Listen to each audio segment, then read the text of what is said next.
Hello and welcome, PokeLive here, and we are going to be unlocking 5 pro tips and tricks that I think everyone should know about in Animal Crossing New Horizons.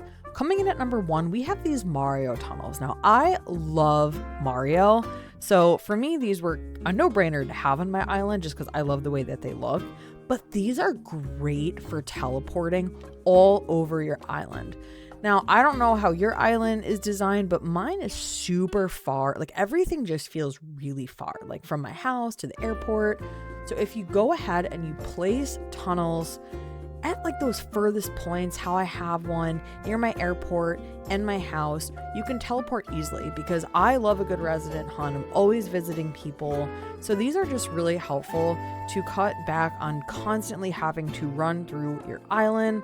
But one thing I do want you to be careful about is you do need 2 of them. Unless you just like the way that they look, you need 2 of them because one of them you're just going to teleport to the same place. So that's kind of silly. And you can also have a bunch of them. The only con with having more than 2 of them is you don't know which one you're going to come out of. So just keep that in mind and place them strategically, maybe like I did, to the points that I go to the most. And you can only get these in your residence center's ABD machine in the special goods section. If you scroll over to those promotional items, you're going to have all those cute little Mario items here. They do cost 5,000 bells, so a little bit pricey, but totally worth it, guys. So coming in at number 2 is going to be utilizing bins. Yes, you heard that right. We are talking about trash bins, but when you do have a lot of cleanup on your island and you stumble across those lost items, I just sometimes don't want to go figure out who they belong to. Just go ahead and toss them in a bin. These were put in the game for a reason, and I don't know about you guys, but I find it so tedious having to go to the shop, talk to Timmy and Tommy, go through that dialogue, that whole thing. It's just a lot, especially when you have minimal storage when you're first starting, or again, you just have a ton of stuff all over your island. Just go ahead and toss them away as opposed to going through all of that dialogue. It is so much easier. And I've even seen people put them on their beaches just so that they can pick up the shells and toss them out because you're not going to make a lot of money with them either way. So highly recommend it. And if you don't like the color of the one that you have, don't worry, you can always fly to Harv's Island and go to Cyrus. You can pretty much customize just about absolutely anything. So highly recommend going to Harv's Island if you want items customized. A lot of people always wonder, how do you get that color and that color or that color? And this is how you do it. And you can even customize a little design on the bin. So I highly recommend using these if you just have a ton of items and money is no longer a thing for you in this game. You don't need it.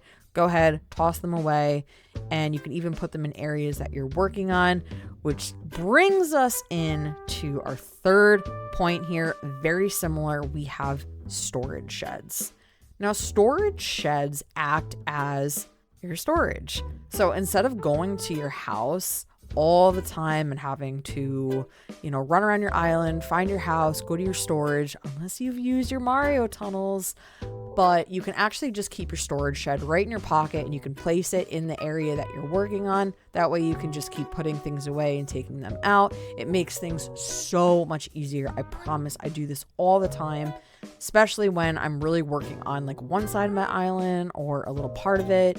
I go ahead and I just put that storage shed up, and then I can just play around with all of my items and figure out what I want and what I don't want instead of having just to keep going back and forth to my house. So it makes it so much easier to design your island, I promise. So tip number 4, we have coconut trees, and I love these coconut trees in the game. I think they're so nice looking, tropical, fun, but a lot of people don't know that you can actually place them all throughout your island, not just on the beach. So we are going to get into that.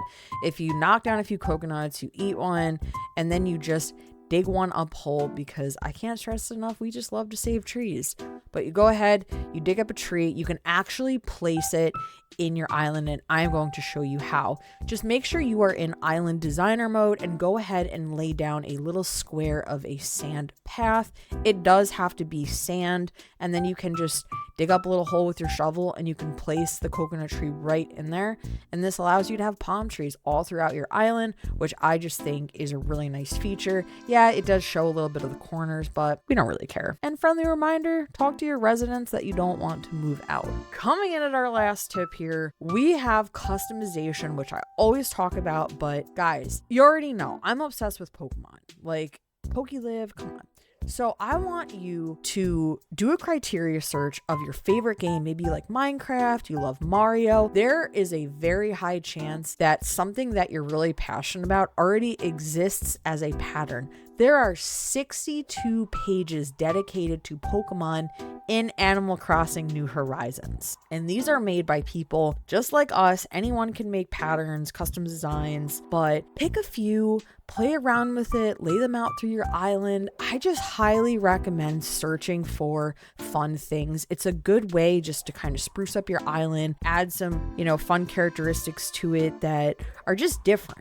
You don't always have to do a traditional path or, the ones that the game already comes with. You can totally customize it and make it into, your own thing and what you want it to be. So I had fun with it. I laid down some of these tall wheat fields and I put some Pokemon in there. I think I did a Charmander, a Bulbasaur, and then I went to my beach. I put down a ton of Magikarps. And again, try it out with, I used Minecraft and Mario as an example, but any other game you guys play, there's probably something there for it. And I think it just, it adds a little personalized spin to the game. And that is going to be it for this video.